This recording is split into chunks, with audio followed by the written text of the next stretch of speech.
Hello students, let's solve couple of questions from area under the curves, that is applications of integration. So this is the question. We need to find the area bounded by the curves y is equals to 6x minus x square and y is equal to x square minus 2x. तो ये दोनों ही parabola को represent करते हैं, ठीक है। ये quadratic equation है, तो ये पैराबोला को रिप्रेजेंट करेगी जिसमें एक्स स्क्वायर का कॉफिशिएंट नेगेटिव है, वो डाउनवर्ड्स पैराबोला है। जिसमें एक्स स्क्वायर का कॉफिशिएंट पॉजिटिव है, वो अपवर्ड्स पैराबोला है। So y is equals to 6x minus x square, this is the first equation, and this will be downward parabola, and y is equals to x square minus 2x, second equation. This will be upward parabola depending on the sign of coefficient of x square, ठीक है।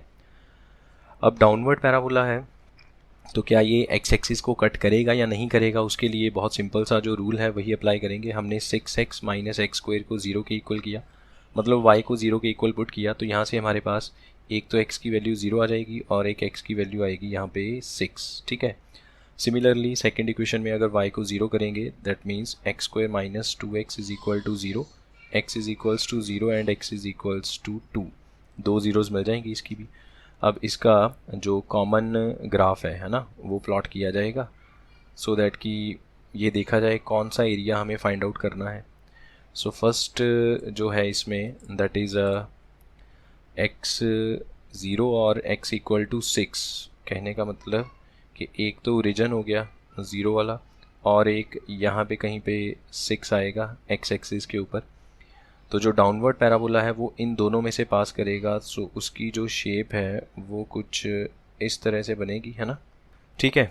तो इसकी shape कुछ ऐसे होगी, और जो upward है वो एक तो 0 में से पास करेगा और एक पास करेगा पॉइंट 2 में से, तो 2 यहाँ पे कहीं पे आ जाएगा 2। सो जो अपवर्ड पैराबोला है उसकी शेप कुछ ऐसे बनेगी, लाइक दिस, राइट। अब बस हमें क्या फाइंड आउट करना है, we need to find the area bounded by the two curves. तो हमें ये वाला एरिया फाइंड आउट करना है इन दोनों के बीच में। तो ये जो हमने शेड किया, हमें ये वाला एरिया फाइंड आउट करना है। अब इस एरिया में जो ऊपर वाली कर्व है, that is a curve number 1, first equation ऊपर है और जो सेकेंड इक्वेशन की कर्व है वो नीचे है। तो दो कर्व्स के बीच में एरिया कैसे फाइंड आउट करते हैं, जो ऊपर वाली कर्व है उसमें से नीचे वाली कर्व को माइनस करके स्टार्टिंग जो उनका पॉइंट ऑफ इंटरसेक्शन है वहाँ से लेके जो एंडिंग पॉइंट ऑफ इंटरसेक्शन है, तो स्टार्टिंग पॉइंट ऑफ इंटरसेक्शन का तो दोनों का ओरिजिन हो गया ना 0। अब हमें ये पता करना है कि यहाँ पे जो पॉइंट ए है इसका एक्स कोऑर्डिनेट क्या है, ठीक है। तो उसके लिए हम क्या करेंगे, जो हमारे पास दो इक्वेशंस हैं हम उनको साइमल्टेनियसली सॉल्व कर लेंगे। So from equation 1 and 2, from 1 and 2 दोनों ही y की वैल्यूज़ हैं, so you will get 6x minus x square is equals to x square minus 2x। तो टोटल ये बनेगा minus 2x square plus 8x is equals to 0। तो यहाँ से x की वैल्यू या तो 0 आएगी या फिर 4 आएगी, मतलब जो दो कर्व्स हैं या तो वो 0 पे कट करेंगी या 4 पे करेंगी। तो 0 पे करेंगी ये तो हमें पहले से ही पता है, वो तो हमें देख के पता चल गया था इनकी इक्वेशंस को। तो इसका मतलब ये जो पॉइंट आएगा दिस विल बी 4। तो अब हमें क्या करना है, ऊपर वाली कर्व में से नीचे वाली कर्व को माइनस करके 0 से लेके 4 तक इंटीग्रेट करना है, क्योंकि स्टार्टिंग कहाँ से होती है, दोनों कर्व्स की इंटरसेक्शन जहाँ पे होती है वो स्टार्टिंग पॉइंट है 0 और जहाँ पे इंटरसेक्शन ख़त्म हो गई that point is 4। So required area, therefore required area is equals to y from first equation minus y from second equation with dx from 0 to 4। now what is y from first equation, ये रहा 6x minus x square यहाँ पे, ठीक है। और second equation से x square minus 2x, so this will B 6x minus x square minus of x square minus 2x from 0 to 4 with dx, so this will become 8x और minus minus में 2x square with dx। अब integral करना है बस इसका, 8x का integral आएगा 8 into x square by 2, तो वो रह जाएगा 4x स्क्वेयर, और लिमिट्स तो हमें सिर्फ x स्क्वेयर में पुट करनी है, तो 4 को लिमिट से बाहर कर लिया। एक्स स्क्वेयर का इंटेग्रल आएगा x क्यूब बाई 3, तो 2 by 3 x cube and limits are from 0 to 4। Now this will be 4 into 16 minus 2 into 2 by 3 into यहाँ पे 64। तो जो 64 है वो बाहर आ गया, बाकी रह गया 1 minus 2 by 3। so that means 64 into 1/3 मतलब 64/3 square units. This is the area. Now let's solve one more question.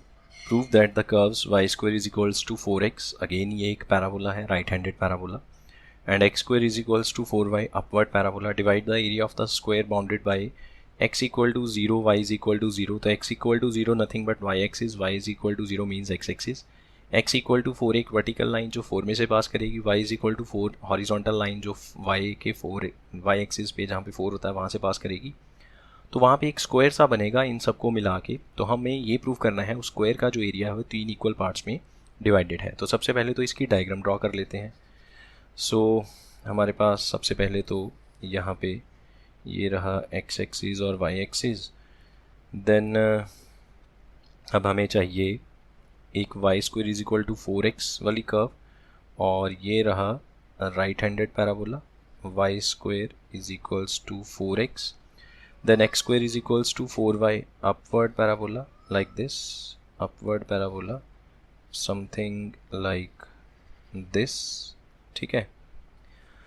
अब हमें एक तो ये देखना है कि दो कर्व्स किन पॉइंट्स पे कट करेंगी. एक तो साफ पता है कि दोनों कर्व्स जो हैं ओरिजिन पे कट करेंगी क्योंकि ये स्टैंडर्ड फॉर्म ऑफ पैराबोला है जो ओरिजिन में से पास करता है. दूसरी चीज़ ये वाला पॉइंट जो है, जो हमारे पास ये पॉइंट आया A, इसके क्या कोऑर्डिनेट्स हैं, उसके लिए हम दो इक्वेशंस को साइमल्टेनियसली सॉल्व कर लेते हैं. तो फर्स्ट इक्वेशन है y square is equals to 4x, और सेकेंड इक्वेशन में से अगर हम y की वैल्यू फाइंड आउट करें that will be x square by 4 is equals to y. ये वाली y की वैल्यू अगर हम फर्स्ट इक्वेशन में पुट कर दें, मतलब ये वाली y की वैल्यू यहाँ ले आएँ, तो आप देखो ज़रा y का स्क्वायर करना है तो x स्क्वायर का स्क्वायर करेंगे x raise to power 4 by 4 का square 16 is equals to 4x, x raise to power 4 is equal to 64x. सारी टर्म्स एक तरफ करके x कॉमन आएगा, then you will get x cube minus 64 is equals to 0. So x की value 0 या फिर x की वैल्यू 4. इसका मतलब है दोनों कर्व्स जहाँ पे कट करेंगी एक पॉइंट होगा 0, x कोऑर्डिनेट 0, एक पॉइंट पे x कोऑर्डिनेट 4. तो 0 वाला तो रीजन है वो तो पता ही है. इसका मतलब ये जो a पॉइंट का x कोऑर्डिनेट है दिस इज़ 4. अब ये वाली वैल्यू अगर हम यहाँ सेकेंड इक्वेशन में पुट करें, ये हमारे पास दो इक्वेशंस थी ना, x की जगह 4 पुट करेंगे, अच्छा 0 करेंगे तो y 0 आ जाएगा, वो तो ओरिजिन हो जाएगा. 4 पुट करेंगे तो 16/4 दैट मीन्स 4. इसका मतलब यहाँ पे जो a का y कोऑर्डिनेट आएगा दैट इज़ अगेन 4, यहाँ पे जो वैल्यू आएगी 4. और हमें लाइन कौन सी चाहिए थी, हमें लाइन भी तो यही चाहिए, x equal to 4 and y is equals to 4. तो x इक्वल्स टू 4 क्या है, ये जो वर्टिकल लाइन 4 में से पास करने वाली, और y इज़ इक्वल्स टू 4 ये हॉरिजॉन्टल लाइन. ठीक है. अब ये देखो आपके पास यहाँ पे अगर हम नेमिंग कर दें O, यहाँ पे लिख लिया B A, और ये मान लो पॉइंट हो गया C, तो ये एक स्क्वायर बन गया. O B A C is a square. तो अब इस स्क्वायर में तीन टाइप का एरिया है. This is first area, second area and this is the third area. तो अब हमें ये प्रूव करना है कि ये तीनों एरियाज़ आपस में इक्वल हैं. तो सबसे पहले तो थर्ड एरिया की अगर बात करें, थर्ड एरिया ठीक है, ये वाला जिसको अभी हम थोड़ा सा यहाँ पे शेड कर देते हैं, ये है थर्ड एरिया. तो ये एरिया देखो, ये अपवर्ड पैराबोला के अंडर वाला एरिया है. अपवर्ड पैराबोला की इक्वेशन थी सेकंड, और जो राइट हैंडेड पैराबोला है ये वाला, ये फर्स्ट इक्वेशन को रिप्रेजेंट करता है. तो जो थर्ड पार्ट का एरिया है हम पहले वही कैलकुलेट करें. अगर ये एरिया 0 से लेके 4 तक कैलकुलेट किया जाएगा विद x एक्सिस, मतलब विद dx, और y कहाँ से आएगा, इसका y आएगा सेकेंड इक्वेशन से. ठीक है. So area of third part, area of part number 3 will be equals to integral from 0 to 4 y from the second equation with dx. और सेकेंड इक्वेशन से y क्या आया आपके सामने लिखा हुआ है, x square by 4 0 to 4 with dx. Integration करेंगे देन यू विल गेट 1/12 और x की power 3 and limits are from 0 to 4. तो 4 का क्यूब हो गया 64, 1/3 इंटू 64 माइनस 0, 64 ही रहेगा. 4 से कट करेंगे 16/3 स्क्वायर यूनिट्स. ठीक है. So this is the value of area of the region number 3। अब ज़रा फर्स्ट वाले पे आ जाएं। फर्स्ट रीजन जो सबसे ऊपर बनाया हमने, ये वाला, अगर इसको देखा जाए, ये वाले पार्ट को देखा जाए, तो ये वाला जो पार्ट है ये हम कैलकुलेट कर सकते हैं with respect to y axis. ठीक है, इसकी जो इंटीग्रेशन करेंगे with respect to y axis करेंगे। अब ये एरिया सेकंड कर्व के साथ फर्स्ट कर्व के साथ जुड़ता हुआ एरिया है with respect to y axis, और इसकी लिमिट्स क्या रहेंगी, from down to up. Down है 0 और अप साइड वाली लिमिट है 4। ठीक है, ये with respect to y axis calculate करेंगे हम, और इसमें हम कैलकुलेट करेंगे with respect to y axis, तो हम x की वैल्यू पुट करेंगे, और किस इक्वेशन से, फर्स्ट इक्वेशन से, बिकॉज ये जो एरिया है फर्स्ट इक्वेशन के साथ जुड़ता हुआ एरिया है। So this is the area of part number 1 which is equals to 0 to 4 x from the first equation with dy। ये x1 का मतलब है x from the first equation. तो फर्स्ट इक्वेशन से x की वैल्यू आप देखो ज़रा, y²/4 आएगी यहाँ पे। So this will be 0 to 4 y²/4 dy। ये तो सेम वैसे ही हो गया, x²/4 विद dx 0 to 4। तो इसका भी आंसर क्या आएगा, 16/3 स्क्वायर यूनिट्स। एक बार देख लें ज़रा पहला आंसर, हाँ ठीक है यही आएगा, बिल्कुल सेम ही तो है। x की जगह y आ गया, बाकी सब तो सेम ही रहेगा। अब रह गया मिडल वाला पार्ट, ये जो सेकंड पार्ट जिसको हमने शेड नहीं किया। अब इस पार्ट को सॉल्व करने के लिए हम ऐसे कर सकते हैं कि पूरे स्क्वायर के एरिया में से इन दोनों का एरिया माइनस कर दूँ, या फिर आप ऐसा कह सकते हो जो सेकंड पार्ट है वो फर्स्ट कर्व और सेकंड कर्व के इन बिटवीन बाउंड हो गया। फर्स्ट कर्व ऊपर है, सेकंड कर्व नीचे है, तो with respect to x axis करो या with respect to y axis करो, दोनों में लिमिट तो सेम ही है 0 to 4।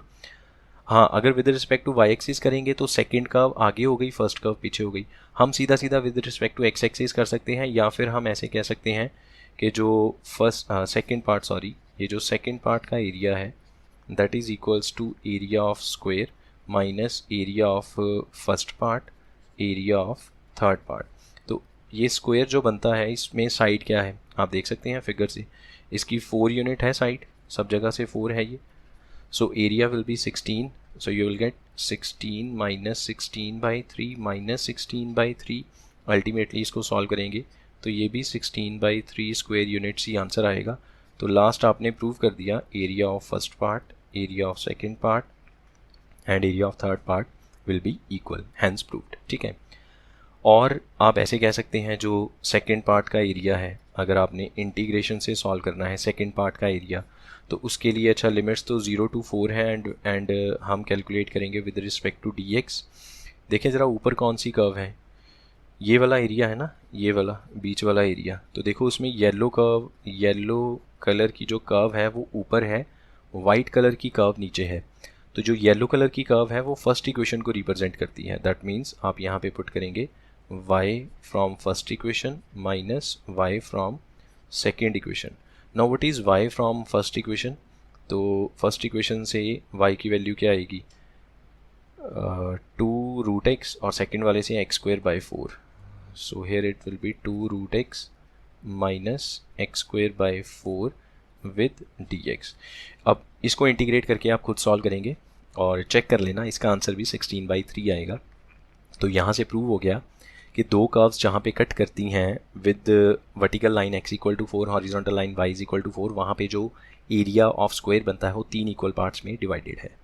Now come to the third question from this topic, find the area of the region enclosed between the 2 circles. यहाँ पे साफ साफ लिख दिया सर्कल्स ना भी लिखते, अगर लिख देते कर्व्स तो भी हम पहचान जाते कि ये जो इक्वेशन है ये सर्कल की इक्वेशन है। सो फर्स्ट इक्वेशन पे अगर ध्यान दें, इसमें से solution, first equation x² + y² is equal to 1 को लिख सकते हैं 1², and second equation is x - 1 whole square plus, अच्छा y² को लिख लो y - 0 होल स्क्वायर, क्या फ़र्क पड़ता है, इज इक्वल्स टू 1²। तो जो फर्स्ट इक्वेशन है वो तो सर्कल की स्टैंडर्ड इक्वेशन है, सेकंड भी वैसे सर्कल की स्टैंडर्ड इक्वेशन है, लेकिन फर्स्ट इक्वेशन वैसी इक्वेशन है जिसमें सेंटर 0 0 पे है। तो इसका जो सेंटर है दैट इज़ 0,0 और रेडियस इज़ 1। ये हमने क्लास 11 में जब कोनिक सेक्शन पढ़ा था तो उसमें हमने सारी टाइप्स की स्टैंडर्ड इक्वेशंस के बारे में पढ़ा था। सर्कल की स्टैंडर्ड इक्वेशन क्या है, डायमीटर फॉर्म क्या है और जनरल इक्वेशन क्या है। ठीक है, सेकेंड वाले से अगर देखें तो इसमें h की वैल्यू 1 है और k की वैल्यू 0, तो इसका जो सेंटर है that is 1,0 and radius is equals to 1। तो दोनों का रेडियस तो 1 है, बस ये है कि एक का सेंटर 0,0 पे है और दूसरे का सेंटर जो है वो 1,0 पे है। कहने का मतलब है कि अगर थोड़ा रफली अगर मैं शेप बनाऊँ तो ये कुछ ऐसे बनेगी। ये पहले वाली कर्व है जो उसकी शेप ऐसी होगी, पहला सर्कल है ना, और इसका रेडियस आएगा यहाँ पे 1 पे। अब दूसरे का सेंटर 1,0 पे है, तो दूसरे वाले की जो शेप बनेगी that will be like this, ऐसे होगी।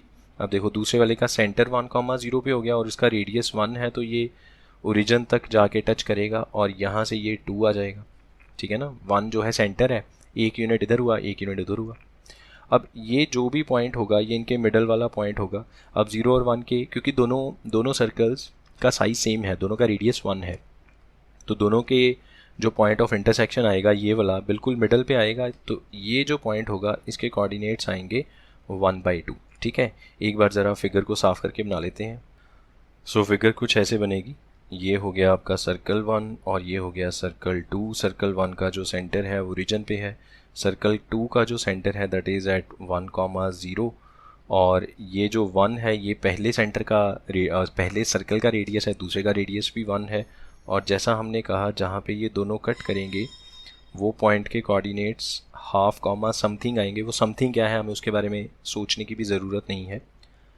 अब हमें फाइंड आउट क्या करना है, we need to find the area between these two curves. तो हमें ये सब एरिया फाइंड आउट करना है, ठीक है। अब ज़रा मैं इस एरिया को 4 पार्ट्स में डिवाइड करता हूँ, थोड़ा समझना इजी रहेगा। देखिए इसमें क्या है कि चलो ये 1/2 भी हटा देते हैं।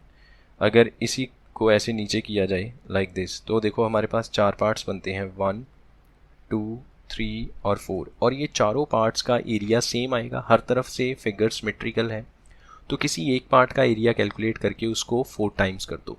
तो लेट से मैंने सेकंड पार्ट पे फोकस किया, मैं सिर्फ इसमें से सेकंड पार्ट का एरिया कैलकुलेट करूँगा और इस पॉइंट के कोऑर्डिनेट्स हैं हाफ, मतलब इसका एक्स कोऑर्डिनेट हाफ होगा। ये जो पॉइंट ए है मान लीजिए और इसको मान लो बी।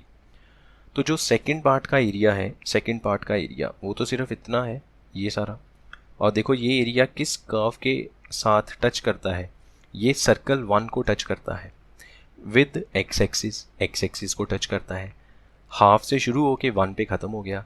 तो अगर हम यहाँ पे रिक्वायर्ड एरिया की बात करें, जो हमें फुल एरिया चाहिए दैट इज़ 4 इंटू वाई, किस इक्वेशन से, जिस कर्व को ये एरिया टच करता है, ये टच करता है पहली कर्व को। तो y from the equation 1 with dx, x axis के साथ करना है हमें, फ्रॉम 1/2 टू 1। तो y from the first equation will be 1 minus x square का under root, 1 minus x square का अंडर रूट।